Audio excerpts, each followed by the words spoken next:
Bonjour et bienvenue. J'espère que vous allez bien. Comment reconnaître les signes avant-coureurs qui annoncent qu'une grande bénédiction est sur le point de se manifester dans votre vie? Je vous explique tout dans cette vidéo. C'est parti.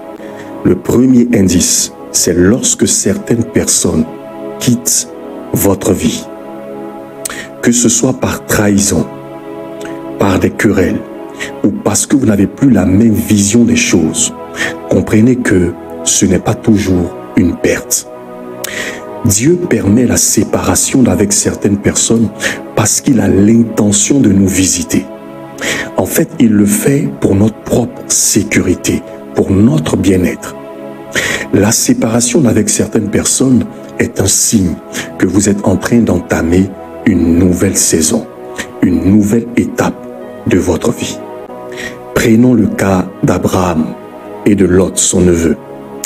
Quand vous lisez l'histoire dans le livre de Genèse, chapitre 12 et chapitre 13, vous comprendrez que c'est à Abraham que Dieu s'était révélé. Mais parce qu'Abraham était fort attaché, était fortement lié à son neveu Lot, il a décidé de l'emmener avec lui. Et c'est à ce moment précis que Dieu cessa de donner des instructions à son serviteur Abraham. Conséquence, il va avoir des querelles entre les bergers du troupeau d'Abraham et les bergers du troupeau de Lot.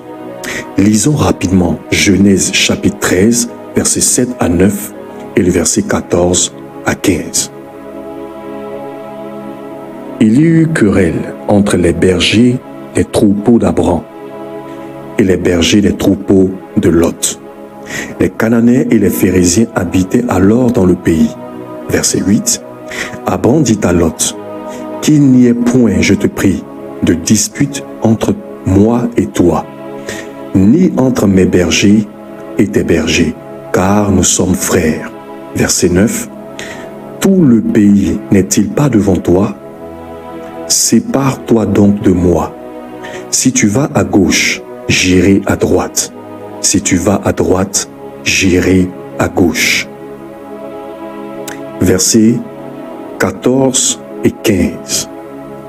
L'Éternel dit à Abraham, après que Lot se fut séparé de lui, lève les yeux et du lieu où tu es, regarde vers le nord et le midi, vers l'Orient et l'Occident, car tout le pays que tu vois, je te le donnerai à toi et à ta postérité pour toujours. La bénédiction ne localise pas certains d'entre nous parce que nous sommes encore entourés de certains lots. Laissez-moi vous dire ceci. La division n'est pas de Dieu, mais la séparation vient de Dieu. Laissez-les partir. Le deuxième signe, c'est la tentation. Plus la tentation est forte, plus votre bénédiction est proche. Est-ce que vous savez que le diable a la capacité de percevoir votre saison de bénédiction? Il peut savoir que quelque chose est en train de prendre place dans votre vie. Donc, qu'est-ce qu'il va faire? Il va déployer la puissance de la sorcellerie contre vous par des attaques mystiques. Quand il voit que ça ne marche pas, il va passer à l'étape supérieure. Il va engager la méchanceté des hommes. Donc il y aura des complots contre vous, des accusations, des persécutions, etc. Et quand il voit que vous demeurez ferme dans votre foi, dans votre position, c'est à ce moment-là qu'il vous présente la tentation. Si vous résistez à la tentation, c'est terminé. Vous rentrez dans votre bénédiction. Or, c'est là que beaucoup d'entre nous échouent. 10 minutes de plaisir charnel peut vous coûter 10 ans de retard. Laissez-moi vous dire ceci. Le diable ne vous présentera jamais ce que vous n'aimez pas. Il vous présentera toujours ce que vous ne pouvez pas résister parce qu'il vous connaît. Il sait ce que vous aimez. Derrière toute tentation se cache un agenda satanique. toute tentation renferme un agenda satanique. Parce que l'une des armes ultimes du diable, c'est la tentation. Matthieu chapitre 26, verset 41, il est écrit « Veillez et priez, afin que vous ne tombiez pas en tentation. Car l'esprit est bien disposé, mais la chair est faible. » Le troisième signe, c'est par des confirmations. Et là, c'est un de mes préférés. C'est-à-dire que Dieu va créer des circonstances pour confirmer que vous êtes dans votre saison de bénédiction. Par exemple, vous êtes à un programme et vous êtes localisé par un homme de Dieu qui vous fait appel et qui prophétise sur vous avec spécificité et précision, vous annonçant que vous êtes dans votre saison de moisson. Dieu peut le faire aussi à travers les rêves prémonitoires ou les rêves énigmatiques. Souvenez-vous du rêve de Pharaon, interprété par Joseph en Égypte. Les 7 vaches grasses représentaient 7 années de richesse. Les 7 vaches maigres représentaient 7 années de disette. À cet effet, je vous exhorte à voir cette vidéo, les 7 merveilleux rêves. Le 4e indice, c'est par une forte conviction. C'est-à-dire que vous sentez la chose, vous percevez la chose. Tout votre être témoigne que c'est votre temps. Vous sentez au plus profond de votre esprit que quelque chose de bon va vous arriver.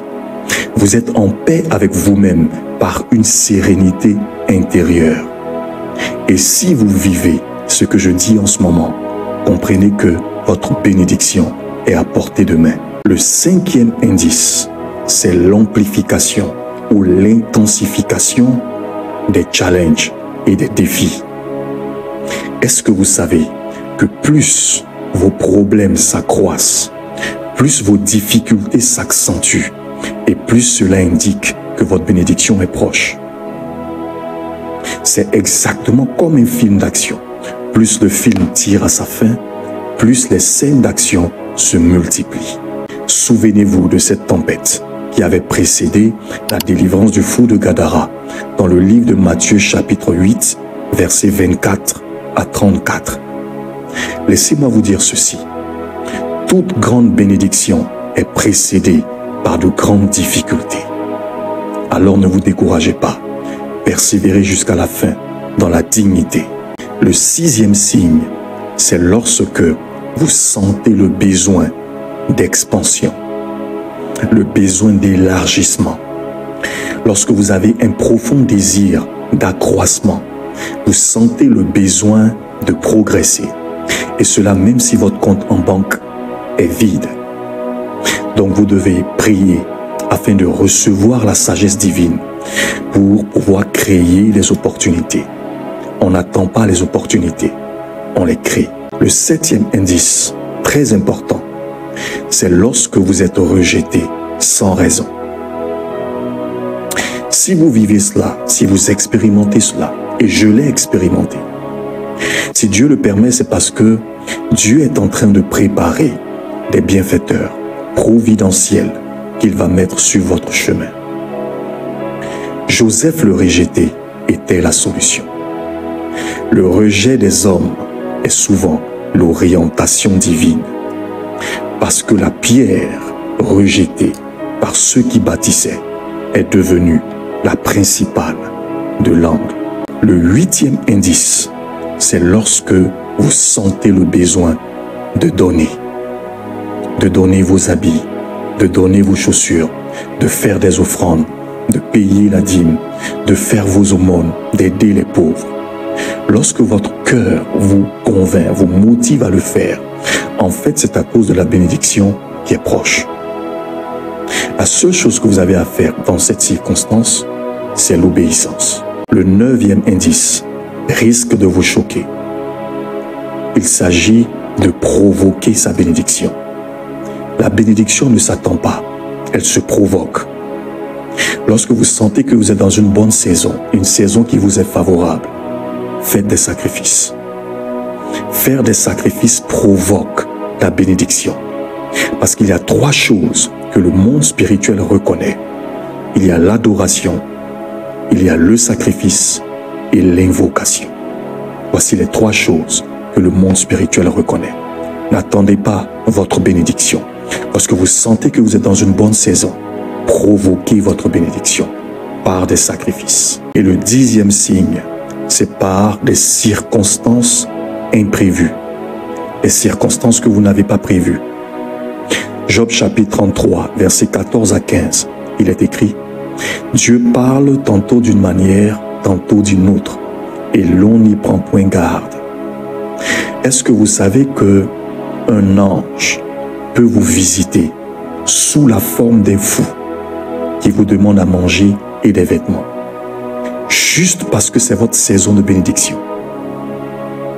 Dieu peut faire venir vers vous une femme enceinte qui est malade et qui est en difficulté, juste parce que vous devez activer une clé qui va déclencher votre saison de bénédiction.